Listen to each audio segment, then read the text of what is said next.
Hey Chad, this is, I'm not gonna call it your banjo review, it's more of a banjo heads up this week. So this camera angle is an attempt for you to be able to see my picking hand and my playing hand at the same time here.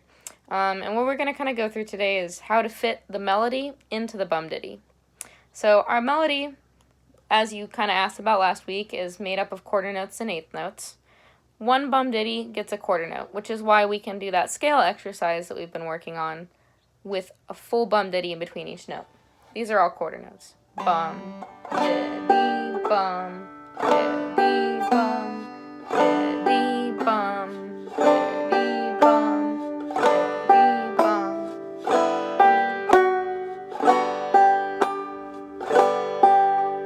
Now as we go into the song, it'd be really boring if we had notes that were all the same length, so obviously we're going to mix it up a little bit.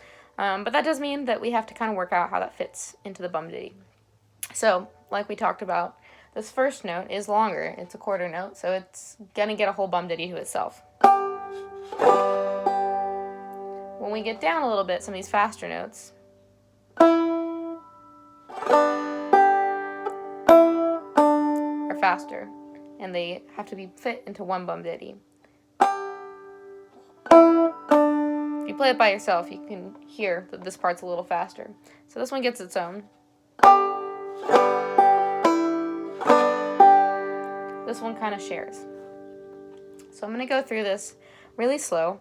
I'll play it once, saying the bum ditty so you can hear how it fits, and then I'll play it without so that you get a really clear example of what this should sound like.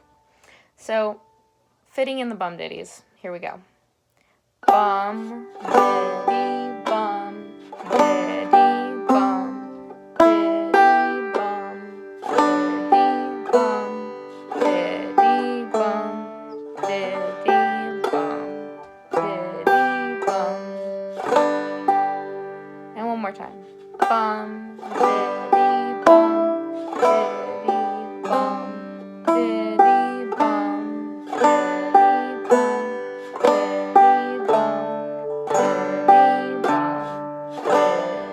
bum. Okay, so you get the idea.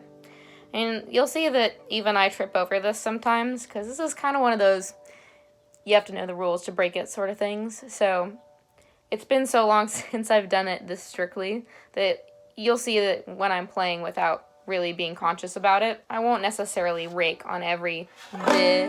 I might leave it out to thin out the texture of my sound. But when you're first learning to do this, it's good practice to try to be really strict about it. And on every D, hit D with a full strum, a full rake through with all your fingers. Okay, so now we'll look at the B part. Same thing, some notes are going to be long, some notes are going to be short. If it's a longer note, it gets a whole bum ditty to itself. If it's a shorter note, we fit two in. So here's the B part. So, bum, ditty, bum, ditty, bum, ditty, bum, ditty, bum,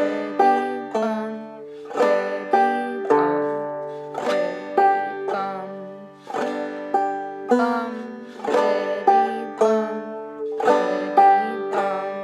ditty, bum, ditty, bum, bum, ditty, bum, ditty, bum, ditty, bum, ditty, bum. So you'll notice there on the end, there's no way to get that without kind of breaking your bum ditty apart a little bit.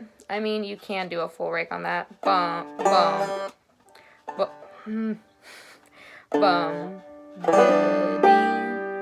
But it kind of sounds weird to have that second fret and be raking. So instead of raking across all these for the di, I turn the di into just that one note by itself so it sticks out a little more. Bum, di, di. But I still have that same motion. Di, di, where I get that thumb off at the end. Bum, bum, di, di, bum. And then I go back to the full rake on the next one. You'll notice if you start to kind of mess around with this, that there's a couple spots in there that are kind of like that. And now that you kind of have the basics of the song down, I'll send you a notation that more clearly shows how the rhythm and the melody fit together. But for this week, I want you to just try going real slow and see if you can figure it out by ear. My experience is if you can figure it out by ear, it'll stick in your head much better than if you're just trying to interpret something off of paper. So I want you to give this a shot, doing it by ear, before I give it to you all written out on a paper, and see how far you can get with this. And if it makes you feel any better, no one ever gave me a paper until I got to like year 2 of learning this. So it is possible to do without, and it will stick in your head pretty well if you can figure it out. So give that a try, and then next week I'll give you a copy if there's anything you can't figure out that makes it a little bit clearer. So I'll do the whole song looped through a couple times, trying to make those bum ditties really clear, and I'll try not to add anything extra. If you want, you can try to follow along with this. You can also slow down your YouTube video. If you click on that little gear in the bottom right-hand corner, it'll give you an option to play at 0.75, half, or even 0.25 speed. So you can slow this down to make it as slow as you need to be able to play along. So here we go from the beginning. 1 and 2 and ready and go.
And that is a completed Cripple Creek.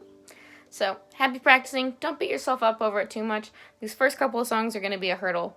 But after you get over that, this will start to come really second nature, and it'll be something you don't even have to think about. Alright, good luck, and I'll see you next week.